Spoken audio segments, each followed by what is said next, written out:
ഉണ്ടോ ഇങ്ങനെയാണ് ഞാൻ 3 കമ്പ് ഇങ്ങനെ കോല് കൊടുത്തിട്ട് ഇതുപോലെ കൊടുത്തിട്ട് ഒരു അതിന് ഈ വള്ളി പോകാൻ കണക്കിന് ഒരിത് കൊടുക്കും. അപ്പോൾ എനിക്ക് കയറ് ഇല്ലാത്തതുകൊണ്ടിട്ട് ഞാൻ എൻ്റെ അനിയത്തിയുടെ സാരിയാണ് കിട്ടിയത്. അപ്പോൾ ഞാൻ അങ്ങനെ കൊടുത്തിട്ടുണ്ട്. അപ്പോൾ എന്നെക്കൊണ്ട് എനിക്ക് ഞാൻ വലിയ കൃഷിക്കാരിയൊന്നുമല്ല, എന്നാലും ഒരു വീട്ടമ്മ വീട്ടിലിരുന്ന് ചെറിയ ചെറിയ പച്ചക്കറികളൊക്കെ നട്ട് വളർത്തുന്നത് അവരെ വീട്ടിലെ ആവശ്യത്തിന് നമുക്ക് എടുക്കാമല്ലോ.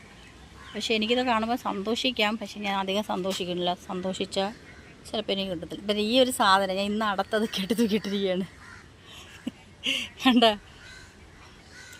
അപ്പം ചീലാന്തിയിൽ പൊടിച്ച ആത്തിച്ചക്ക, ചീലാന്തിയിൽ പൊടിച്ച ആത്തിച്ചക്കയാണ് ഇത്. അപ്പോൾ ആരെങ്കിലും കണ്ടിട്ടുണ്ടോ ചീലാന്തി പൂവരശ്? ഇപ്പോൾ വടക്കോട്ടുള്ളവർക്ക് പൂവരശ് എന്ന് പറയും, നമ്മളെ തെക്കോട്ടുള്ള ചീലാന്തി. അപ്പോൾ ഇന്ന് ചീലാന്തിയിൽ പൊടിച്ച ആത്തിച്ചക്കയും കാണാം, വള്ളിപ്പയറും കാണാം. അപ്പോൾ ഈ വീഡിയോ ഇഷ്ടപ്പെട്ടാൽ